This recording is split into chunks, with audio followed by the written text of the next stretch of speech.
નમસ્કાર, જય ગૌ માતા. આ જૂન મહિના અને 2024નું વર્ષમાં આંબા કલમમાં જે નૂતન કલમ છે એ નૂતન કલમની બાંધણી માટે નંદનવન પ્રાકૃતિક કૃષિ કેન્દ્ર અને ગીર ગૌશાળા સણવલ્લા તાલુકો મહુવા જિલ્લો સુરતની આ મધર પ્લાન્ટ માતૃ છોડ પરથી આ અમારા વાંસદાના મિત્રો છે એ છેલ્લા 7 થી 8 વર્ષથી આ રીતે ડાળખીઓ લઈ જાય છે અને પોતાના સ્થળ પર બાંધે છે.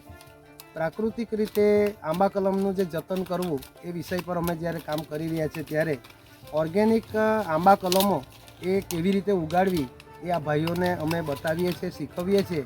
અને માતૃ છોડની જે ડાળખીઓ છે એ ડાળખીઓનું 2 કામ થાય છે. એક તો આ જે ઘટાદાર ઝાડ હોય એની જે સૂર્યનો પ્રકાશ આવતો નથી એટલે એની ટોચને કાપવામાં આવી, એ ટોચ ઉપરથી કટિંગ થયા બાદ એની જે વેસ્ટેજ રહેલી ડાળખીઓ છે તો એ જે આ રીતે જે ડાળખીઓ છે એ મધર પ્લાન્ટ છે એમાંથી નૂતન કલમ માટે 4 દિવસનો ગોટલો અને આ જે 3 થી 3.5 મહિનાની ડાળખી એના પાંદડા કટિંગ કરીને આ ભાઈઓ એ જગ્યા પર લઈ જઈને બાંધશે.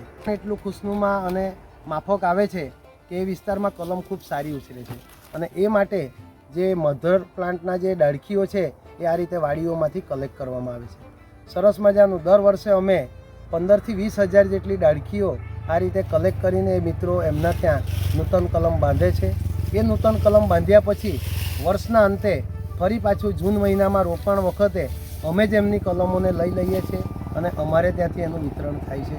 આ સરસ મજાની પ્રક્રિયામાં 2 કામો એકી સાથે થાય છે. વેસ્ટેજ વસ્તુઓને કટિંગ કરીને પ્રૂનિંગ કરવામાં આવે છે એટલે સૂર્યનો પ્રકાશ એ ઝાડ પર આખી રીતે પસરી જાય છે અને રોગ જીવાત રહેતી નથી. આની જે રખરખાવમાં પણ અમે ખાટી છાશ, ગૌકૃપા અમૃતમ બેક્ટેરિયા અને ગૌમૂત્રનો છંટકાવ કરીએ છીએ અને આ રીતે અમે પાકોનું ઉત્પાદન લઈએ છીએ અને આ જે ડાળખીઓ તૈયાર કરીએ છીએ. આ જ ડાળખીઓ નૂતન કલમમાં જાય છે. નૂતન કલમ બનીને આવ્યા પછી અમે અન્ય ખેડૂત મિત્રો કે જેઓ પ્રાકૃતિક કૃષિમાં આંબા કલમનું વાવેતર કરવા માંગતા હોય તેઓને અમે આ કલમો વિતરણ કરીએ છીએ. જય હિન્દ, જય ભારત, જય ગૌ.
આ રીતે દરેક કલમની જે ટોચનો ભાગ છે એને પ્રૂનિંગ કરીને આ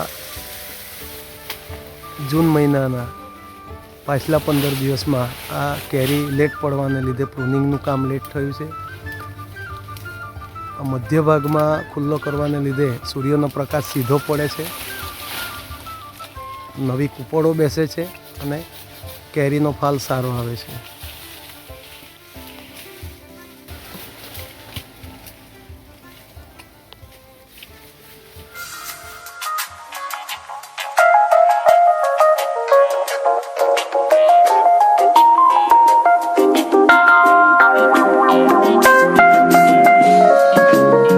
Love me, Matthew? I do. Honestly? Yes. Secretly, but honestly. No more secrets.